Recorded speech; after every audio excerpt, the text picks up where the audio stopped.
नमस्ते सबैजनालाई, आशा छ सबैजना सन्चै हुनुहुन्छ होला। आज म कुरा गर्न गइरहेको छु कग्निटिभ बिहेभियर थेरेपीको बारेमा है। कग्निटिभ बिहेभियर थेरेपी एउटा राम्रो थेरेपी हो यो हैन। जे होस् यसको चाहिँ काम चाहिँ के हो भनेपछि कुनै पनि साइकोलोजिकल प्रब्लममा हुनुहुन्छ, एन्जाइटी डिप्रेसनमा हुनुहुन्छ भनेपछि हैन, ओसिडी भनौँ या ओभर थिङ्किङहरूमा हुनुहुन्छ भनेपछि यसको चाहिँ एकदम राम्रो काम हुन्छ हैन। यसको चाहिँ एउटा राम्रो थेरेपी हो। प्रायः सबै साइकोलोजिस्टहरूले भनौँ न आफ्नो क्लाइन्टहरूलाई दिने हैन, सजेस्ट गर्ने या सिकाउने भनौँ यस्तो थेरेपी हो एउटा हैन। अब यसमा के हुन्छ भनेपछि कग्निटिभ बिहेभियर भन्ने बित्तिकै अब हाम्रो सोच र हाम्रो व्यवहारलाई है भनौँ न बिहेभियरलाई ठिक गर्ने एउटा थेरेपी हो कि। अब कस्तो हुन्छ भनेपछि हाम्रो माइन्डमा कुनै पनि एउटा बिलिफ सिस्टम गएर बसिदिएको हुन्छ हैन, बनेको हुन्छ भनौँ न। एउटा बिलिफ सिस्टम गएर बनेर बसेको हुन्छ अनि त्यसपछि त्यो बिलिफ सिस्टमको कारणले गर्दा हामीलाई केही गाह्रो भइरहेको हुन्छ हैन, नराम्रो भइरहेको हुन्छ, दुःख पाइरहेको हुन्छ, दुःख दिइरहेको हुन्छ त्यो बिलिफ सिस्टमले। त्यो बिलिफ सिस्टमलाई तोड्नको लागि बनाएको भनेको यो एउटा थेरेपी हो, जसलाई भन्छन् कग्निटिभ बिहेभियर थेरेपी है भनेर यसरी बुझौँ। कग्निटिभ भनेपछि हाम्रो सोच भयो, अब त्यो भएपछि व्यवहार भयो हैन, त्यसलाई ठिक गर्ने भनौँ न, ठिक गर्ने सुधार्ने राम्रो गर्ने भन्ने त्यस्तो व्यवहार गर्ने भन्ने है, यसरी बुझौँ है। यसलाई चाहिँ के हुन्छ भने चाहिँ कुनै पनि मान्छेको सोच्ने तरिका कस्तो छ त्यसमाथि नै उसको बिलिफ सिस्टम बन्ने हो कि। कसरी उसले सोच्छ, हरेक सोचलाई उसले कसरी लिन्छ त भनेर उसले त्यसरी नै उसको बिलिफ सिस्टमहरू बन्दै जाने हो या बन्छ भनौँ न है। त्यसै हर चिजलाई उसले कसरी हेर्छ, नेगेटिभ वेमा हेर्छ कि पोजिटिभ वेमा हेर्छ कि हैन, उसको रियालिटी चेक गर्छ कि चेक गर्दैन, त्यस पछाडिको हैन कुन वेमा हेर्छ त उसले, अनि त्यही अनुसारले उसको अगाडि गएर बिलिफ सिस्टम गएर बन्ने हो है भनेर यसरी बुझ्नु न यसलाई हैन। जस्तो कसैलाई पनि कुनै कारणले है रिस उठ्छ भनेपछि पक्कै पनि उसको पछाडि केही न केही बिलिफ सिस्टम बनेको छ है। त्यो कारणले गर्दा भनौँ न कुनै पनि मान्छेसँगै होस्, मान्छेसँगै भयो भने नि रिस उठ्छ भने चाहिँ कसै मान्छेलाई देखेर त्यसको पछाडि पक्कै पनि उसको केही न केही बिलिफ सिस्टम बनेको छ। त्यस्तै अरू पनि जसलाई पनि जे प्रब्लमले अहिले सताइरहेको छ या दुःख दिइरहेको छ भनेपछि उहाँहरूको माइन्ड भनौँ न त्यो सोचको पछाडि पनि कुनै न कुनै बिलिफ सिस्टम गएर बनेर बसेको छ। त्यही भएर जुन पनि थट आउँछ भनेपछि या जुन पनि थटले दुःख दिइरहेको छ भनेपछि त्यो थटको पछाडिको बिलिफ सिस्टम के हो है, के मानेर बसेको छ त मेरो माइन्डले भनेर त्यसलाई पत्ता लगाउन एकदम जरुरी छ। रुट कज भन्छन् नि है, एकदम जडा के त्यो के कहाँबाट आइरहेछ त यो थट, मलाई यसको जडा चाहिँ के हो त भनेर त्यसलाई चाहिँ यसरी पत्ता लगाउने कोसिस गर्ने अनि बिस्तारै त्यसलाई सिबिटी युज गरेर त्यसलाई ब्रेक गर्ने हैन। यही हो सिबिटीको काम भनेको है, यसरी बुझ्नु न है। त्यस्तै भनौँ अब त्यही एउटा रिसाउने मान्छेकै कुरा गरौँ हैन। अब ऊ कसैसँग रिसाइरहेछ भनेपछि अब उसको अब रिस भनेको त अब उसको केही न केही बिलिफ सिस्टम बनेको छ गएर हैन। बिलिफ सिस्टम बनाइसक्यो भनेपछि उसलाई थट त्यस्तै आउँछ है। त्यस्तै थट आएपछि उसलाई इमोसन आउँछ। इमोसन कस्तो आउँछ भने चाहिँ रिसको इमोसन आउँछ हैन। अब रिसको इमोसन आयो भने अब के हुन्छ भने चाहिँ व्यवहार त त्यस्तो आउने नै भयो हैन। व्यवहार भनेपछि अब भनौँ चर्को स्वरमा कराउँछ हैन, झगडा गर्न जान्छ, लड्न खोज्छ भनौँ न, त्यस्तो उसको चाहिँ व्यवहार हुन्छ है। त्यस्तै अब अरूहरूलाई नि अब के त्यस्तो भनौँ थट आउँछ भनेपछि त्यो अनुसारको सँगसँगै इमोसन पनि उहाँहरूलाई त्यस्तै आउँछ हैन। अब धेरै मान्छेहरूलाई एन्जाइटीमा है डर घबराहटको इमोसनहरू आउँछ नि त हैन, एकदम डर लाग्छ हैन, त्यो हुन्छ हैन भनेर यसरी बुझ्नु है। अब त्यही अनुसारको उसको के हुन्छ भने बिहेभियरहरू बन्दै जान्छ। अब यदि बिलिफ सिस्टम पोजिटिभ बनेछ, राम्रो बनेछ भनेपछि उसलाई कस्तो आउँछ भनेपछि राम्रो फिलिङ्स आउँछ हैन, खुसी हुन्छ है, खुसी हुन्छ भनौँ न। भन्नाले अब मुखमा हाँसो हुन्छ, मान्छेसँग सबैसँग राम्रोसँग कुरा गर्छ हैन, रिसाउँदैन भनौँ न है। त्यसरी चाहिँ भनौँ न जस्तो हामी भित्र जस्तो बिलिफ सिस्टम बनेछ कुनै पनि चिजलाई लिएर हाम्रो जुन पनि पर्सेप्सन छ माइन्डमा भनेपछि उसले त्यही अनुसारको थटहरू हामीलाई दिने हो कि है। त्यही अनुसारको सोचहरू हामीलाई दिने हो अनि त्यही अनुसारको हामीहरूलाई इमोसनहरू आउने हो। राम्रो छ भने राम्रो इमोसन आउँछ, नराम्रो छ भने नराम्रो आउँछ। अब रिसको छ भने रिसको छ हैन, दुःखको छ भने दुःखको इमोसन आउँछ भनेर यसरी बुझौँ नि त है। अब के गर्नुपर्छ भनेपछि कुनै पनि यदि थट आइरहेछ भनेपछि सबैभन्दा पहिला त्यो थटलाई क्याच गर्ने कोसिस गर्ने हैन, थटलाई समातेर अनि त्यस पछाडिको रियालिटी चेक गर्ने, त्यस पछाडिको रुट कज चेक गर्ने, त्यस पछाडिको पर्सेप्सन के छ त, के मानेर म बसेछु र माइन्डले के मानेको छ, त्यस कारणले मलाई यो थट दिइरहेछ भनेर त्यसलाई बुझ्ने, त्यसलाई समात्ने, त्यसको पछाडिको रियालिटी चेक गर्ने होइन, त्यसलाई च्यालेन्ज गर्ने, त्यसको बिलिफ सिस्टम के हो त्यो पत्ता लगाउने कोसिस गर्ने होइन है भनेर यसरी गर्ने। अनि त्यसपछि त्यो त्यो अहिले कस्तो छ भनेपछि इरेसनल थट हो एउटा होइन। त्यसको जग्गामा के गर्ने भने चाहिँ एउटा ऱ्यासनल थट राख्ने, राम्रो थट राख्ने होइन। त्यसलाई चाहिँ कसरी गर्न सकिन्छ भनेपछि सिबिटीमा यसलाई चाहिँ कसरी अभ्यास गर्ने भनेपछि सिबिटीको 5वटा मोडेल हुन्छ होइन, ABCDE भन्ने 5वटा मोडल हुन्छ है। 5वटा मोडलमा एमा चाहिँ के हुन्छ भने चाहिँ एक्टिभेटिङ इभेन्ट भन्ने हुन्छ होइन। एक्टिभेटिङ इभेन्ट भनेको कुनै पनि सिचुएसनमा के भएको थियो त होइन, या कुनै घटना भएको थियो भनेपछि त्यसलाई चाहिँ एक्टिभिटी इभेन्ट भन्छन् होइन। त्यसपछि बीमा चाहिँ के हुन्छ भनेपछि बिलिफ भन्छ कि त्यसको होइन एउटा बिलिफ गएर भन्छ।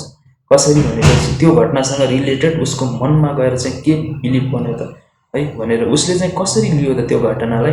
कसरी त्यो घटनाको बारेमा सोच्यो त, नेगेटिभ वेमा सोच्यो कि पोजिटिभ वेमा सोच्यो, रियल के हो त त्यो घटनाको बारेमा, त्यसको पछाडिको रियालिटी के हो त्यो कसरी उसले बुझ्यो र कसरी उसले सोच्यो त्यो बारेमा भनेर त्यसपछि उसको गएर बिलिभ बन्यो गएर अगाडि माइन्डमा होइन। भने जस्तै अब एउटा इक्जाम्पल लिउँ न कुनै है, इक्जाम्पल एउटा अफिसको इक्जाम्पल लिउँ है। अफिसमा अब एमा के भन्छ भने इभेन्ट के भएको छ भनेपछि एउटा अफिसमा एउटा काम गर्ने कर्मचारी भनौँ होइन, उसलाई चाहिँ प्रमोसन भएन, उसको प्रमोसन भएन, तर उसको प्रमोसन चाहिँ अरू कसैलाई नै दियो है, अरू कसैलाई नै प्रमोसन भयो भनेपछि अब उसलाई के भयो भनेपछि आशा थियो होला नि त होइन मेरो प्रमोसन हुन्छ योपालि भनेर, तर भएन भनेपछि उसको के भयो भनेपछि उसको अब बिलिफ सिस्टम के भन्छ त गएर मनमा बिलिफ सिस्टम उसको के भन्छ भनेपछि मेरोमा म्यानेजर हुन्छ होइन, म्यानेजरले मेरो म्यानेजर राम्रो छैन मान्छे होइन, मेरो म्यानेजरले मलाई प्रमोसन गरेन, अरूलाई नै प्रमोसन दियो, मेरो म्यानेजर मान्छे ठिक छैन भन्ने उसको मनमा के भयो भने एउटा बिलिफ सिस्टम गएर बस्यो है, बन्यो भनौँ न होइन, बन्यो भनौँ। अब यसमा के हुन्छ भनेपछि उसको बिलिफ सिस्टम यो बन्यो। अब यसमा उसलाई इमोसन के आउँछ त, अब इमोसन उसलाई कस्तो आउँछ भनेपछि दुःख लाग्छ एउटा पहिलो होइन, अर्को रिस पनि उठ्छ होइन, उसलाई रिस पनि उठ्छ। अब रिस उठिसकेपछि उसले के गर्छ भनेपछि बिहेभियर उसको अब के हुन्छ त, उसको व्यवहार कस्तो हुन जान्छ भनेपछि सायद बसभन्दा ऊभन्दा माथि होइन, म्यानेजरभन्दा माथि बसलाई गएर उसले के गर्छ भने कम्प्लेन गर्छ म्यानेजरको बारेमा, म्यानेजर मान्छे ठिक छैन यताउता भन्छ उसको बारेमा होइन, कम्प्लेन गरिदिन्छ भनौँ न उसको बारेमा, त्यस्तो हुन्छ होइन। अब है त्यसरी बुझ्नु होइन, व्यवहार उसको यस्तो हुन गयो है भनेर। अब यो यहाँसम्म त भयो होइन। यो सीमा कन्सिक्वेन्सेस भन्नेमा आएर यस्तो हुन्छ है, कन्सिक्वेन्सेसमा के हुन्छ भनेपछि होइन फिलिङ्स आउँछ, रिस उठ्छ होइन, अनि त्यसपछि व्यवहार अब त्यही हो, कम्प्लेन गरिदिन्छ गएर होइन, आफूभन्दा उसको ऊभन्दा अगाडिको बसलाई कम्प्लेन गरिदिन्छ भनौँ न, यसरी बुझ्यो। अब चाहिँ पालो चाहिँ कसको छ भनेपछि डीमा चाहिँ के हुन्छ भनेपछि यसमा चाहिँ हामीले के गर्नुपर्ने हुन्छ, डिस्प्युट गर्नुपर्ने हुन्छ है। यसलाई कसरी डिस्प्युट गर्ने त अब भनेर यसरी बुझौँ होइन। अब उसको बिलिफ सिस्टम बनेछ होइन, अब त्यो बिलिफ सिस्टमलाई अब भनौँ न अब त्यो त एकचोटि बन्न त बन्दैन होइन, अब घडिघडी सोचेर बन्ने हो त्यो है। त्यसले त्यस्तो मान्यो होइन, त्यस्तो बिलिफ सिस्टम उसको मनमा बस्यो भनेपछि अब यसलाई चाहिँ के गर्नुपर्छ भनेपछि ब्रेक गर्नुपर्छ। अब उसको जुन पनि अब यो बिलिफ सिस्टम बन्यो नि, यो बिलिफ सिस्टमलाई अब के गर्नु पऱ्यो त, ब्रेक गर्नु पऱ्यो। अब यसलाई ब्रेक कसरी गरिन्छ भनेपछि उसलाई क्वेसन सोधिन्छ, कसरी क्वेसन च्यालेन्ज गरिन्छ कि उसको जुन पनि थट छ नि, जो उसले जुन पनि मानेछ त्यहाँदेखि बिलिभ गरेछ नि त्यसलाई उसले च्यालेन्ज गरिन्छ है। सिबिटीले च्यालेन्ज गर्छ उसलाई, कसरी गर्छ तिमी एनालाइज गर कसरी गर भनेपछि तिम्रो पर्फर्मेन्स राम्रो थियो त उसभन्दा, जसलाई पनि प्रमोसन भयो तिम्रो भएन भनेपछि उसको पर्फर्मेन्स राम्रो थियो त तिमी भन्दा, जसको कारणले उसलाई प्रमोसन भयो होइन, तिमी एक्टिभ थियो तिमी होइन, ऊभन्दा तिमी एक्टिभ थियौ, ट्यालेन्टेड थियौ, उसले भन्दा राम्रो काम गर्थ्यौ अफिसमा भनेर उसलाई चाहिँ च्यालेन्ज गरिन्छ कि एउटा अफिसको कुरा होइन। अफिसमा अब एउटा राम्रो एम्प्लोइले कसरी काम गर्छ भनेर त्यस विषयमा च्यालेन्ज गरिन्छ कि। अब कसैलाई पनि उसलाई अब भनौँ उसलाई प्रमोसन पायो भनेपछि होइन उसलाई पाएन भनेपछि अब उसले चाहिँ मनमा चाहिँ नराम्रो बिलिभ बनाएको छ नि त होइन म्यानेजर राम्रो छैन मलाई चाहिँ प्रमोसन गरेन अरूलाई चाहिँ प्रमोसन गर्यो भनेर आफू चाहिँ ओभर थिङ्किङमा गएको छ होइन भनौँ स्ट्रेसमा गएको छ होइन उसमा हर्ट भएको छ भनौँ न दुःख लाग्छ अनि त्यसपछि स्याड फिलिङ गरेछ होइन अनि त्यसपछि रिस पनि उठेको छ म्यानेजरमाथि होइन अब यसको कारणले गर्दाखेरि उसलाई हल्का प्रब्लम भइरहेछ नि त होइन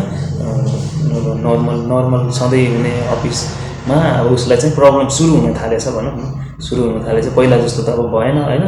पहिला जस्तो लाइफ अब मजाले अफिसमा चल्ने त्यस्तो भएन किनकि त्यहाँ एउटा एक्टिभिटी इभेन्ट भयो होइन एउटा घटना भएको कारणमा घटनामा उसलाई प्रमोसन पाएन भनेपछि उसलाई चाहिँ यो प्रब्लम सुरु भयो है भनेर यसरी बुझ्नु होइन अनि त्यसपछि उसलाई चाहिँ यसरी च्यालेन्ज गर्न लगाइन्छ है सिबिटीमा उसले जे पनि विश्वास मानेको छ या जे पनि गरेर बसेको छ त्यसलाई चाहिँ च्यालेन्ज गरिन्छ होइन च्यालेन्ज गर्न लगाउँछन् होइन अनि यसरी भन्न लगाइन्छ होइन अब त्यही भनौँ न अब तिम्रो के थियो ट्यालेन्ट कस्तो थियो होइन तिमी ऊभन्दा एक्टिभ थियो कि थिएन होइन तिम्रो पर्फर्मेन्स ऊभन्दा राम्रो थियो र तिमी आफै एनालाइज गर त भनेर उसलाई यसरी क्वेसन सोधिन्छ यसरी उसको बिलिफलाई ब्रेक गर्ने कोसिस गरिन्छ भनौँ न है जस्तै अब यो त इक्जाम्पल मात्रै हो होइन अब यस्तो धेरै बिलिफहरू भनौँ यस्तो उहरू गर्न लगाइन्छ होइन भनौँ ब्रेक गर्नको लागि यस्तो क्वेसनहरू गरिन्छ होइन च्यालेन्ज गरिन्छ है भनेर यसरी बुझ्नु यसलाई होइन अब यसमा के हुन्छ भनेपछि त्यसपछि उसको त्यो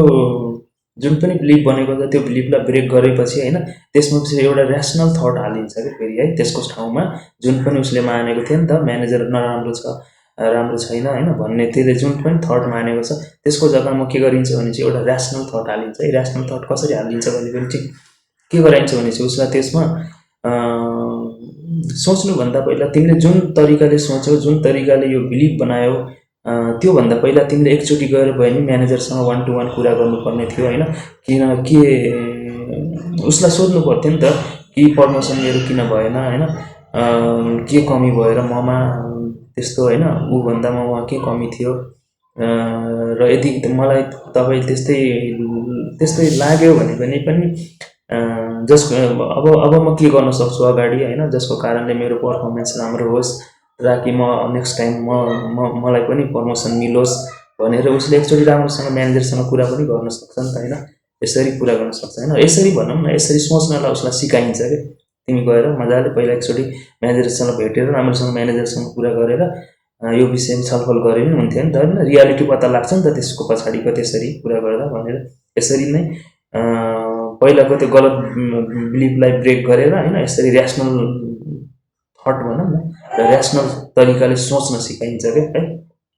अब उसलाई यसरी सोच्न सिकायो भने के हुन्छ भनेपछि पहिला जुन पनि फिलिङ्स आइरहेको हुन्थ्यो नि उसलाई दुःखको भनौँ स्याडको होइन एङ्गरको है त्यस्तो फिलिङ्सहरू अब चाहिँ के हुन थाल्छ भनेपछि उसको चाहिँ यो फिलिङ्स चाहिँ के चेन्ज हुन थाल्छ क्या है उसले चाहिँ अब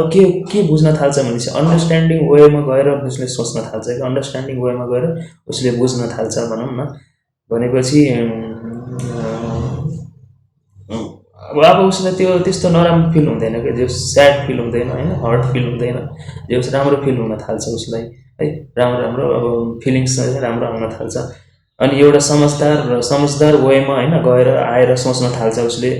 अब जे भयो होइन अब अर्कोचोटि प्रमोसन पाउनको लागि होइन मैले के गर्न सक्छु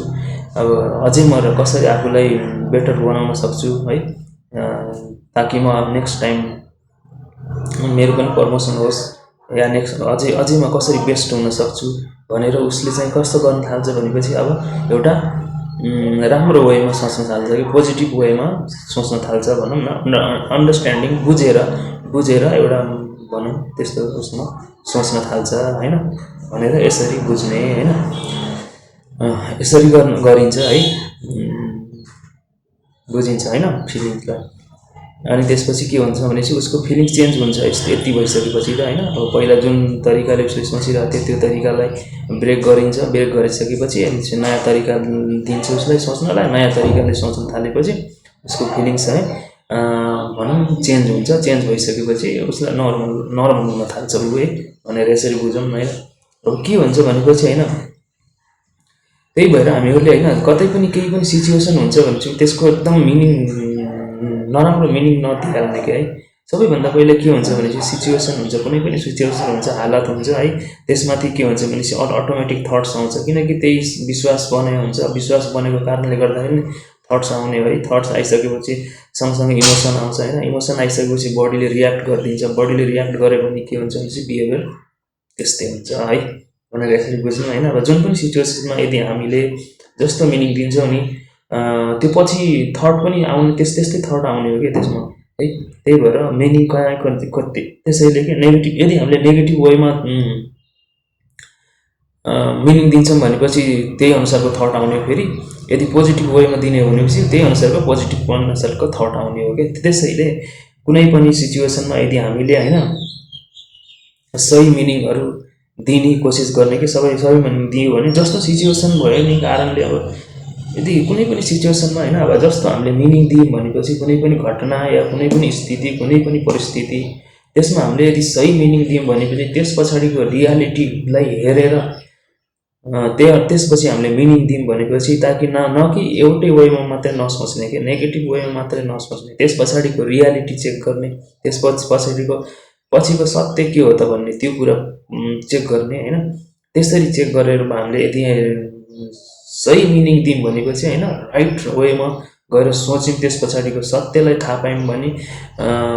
बुझ्यौँ भनेपछि यो हामीलाई के समस्याहरू केही हुँदैन कि त्यो थटले या त्यसको त्यो अनुसारको बिलिफले होइन हामीलाई दुःख दिँदैन कि भनौँ न, दुःख दिँदैन है। त्यसमा त्यो सोचमा हामी तडपिनु पर्दैन, किनकि त्यस पछाडिको रियालिटी थाहा पाइसक्यो नि त हामीले होइन। यो कारणले हो, यस्तो कारणले हो भन्ने कुरा त्यो हामीले थाहा पाइसक्यौँ भने बुझिसक्यौँ होइन। जस्तो अब त्यही केटाको कुरा गरौँ न, अघिको होइन अफिसकै कुरा गरौँ, त्यसमा पनि अब पछि उसले अलिअलि रियलाइज गर्यो होला होइन कि ओके पनि ममा केही अलिक कमी थियो होला, मैले म्यानेजरसँग गएर कुरा गर्नुपर्ने थियो एकचोटि, मैले बेकारमा उल्टो नेगेटिभ वेमा गएर मात्रै सोचेँ आफूलाई। अनि त्यसपछि मभन्दा सायद ऊ अलिक एक्टिभ थियो होला, मभन्दा अलिक ट्यालेन्ट थियो होला, त्यही बुझेर त अब म्यानेजरहरूले उसलाई प्रमोसन गर्यो होला होइन, प्रमोट गर्यो होला भनेर त्यसरी उसले बुझ्न थाल्यो नि त पछि होइन। पहिला त उसले के सोचिरहेको थियो भनेपछि म्यानेजर राम्रो छैन, मलाई प्रमोसन दिएन भनेर उसलाई रिस उठ्यो थियो, दुःख मानिरहेको थियो अनि गएर कम्प्लेन पनि गर्दै थियो होइन। त्यही भएर कुनै पनि सोच आउँछ भनेपछि, कुनै पनि सिचुएसन हुन्छ, स्थिति हुन्छ, इभेन्ट हुन्छ भनेपछि त्यति बेला एकदम राम्रोसँग सोचेर त्यसलाई सही मिनिङ दिने अनि त्यसपछि त्यस पछाडिको रियालिटी चेक गर्ने, त्यत्तिकै अन्धाधुनमा त्यसको गलत मतलब नबनाउने कि है भन्दै आजको भिडियोबाट म बिदा हुन्छु। आशा छ तपाईँहरूलाई केही हेल्प हुन्छ होला यो भिडियोबाट। आफूमाथि प्र्याक्टिस गर्ने कोसिस गर्नु होला, अप्लाई गर्ने कोसिस गर्नु होला। आज त यो मैले इक्जाम्पल दिए हो होइन, यस्तै तपाईँहरूलाई पनि त्यस्तो कुनै प्रब्लम अल्झिराख्नु भएको छ भनेपछि तपाईँहरूले पनि त्यसलाई रियालिटी चेक गर्नुहोस्, च्यालेन्ज गर्नुहोस्, त्यसलाई एउटा ऱ्यासनल थट दिनुहोस् अनि बिस्तारै प्र्याक्टिस गर्नुहोस्। अलि लामो समयसम्म प्र्याक्टिस गर्नुपर्छ होइन। उसको अब धेरै प्याटर्न बनिसकेको हुन्छ होइन, त्यसलाई त्यो छिट्टै ब्रेक हुँदैन, तर हुन्छ है, हुन त हुन्छ भन्दै आजको भिडियो बिदा हुन्छु है। ल आफ्नो ख्याल राख्नु, सुखी रहनु।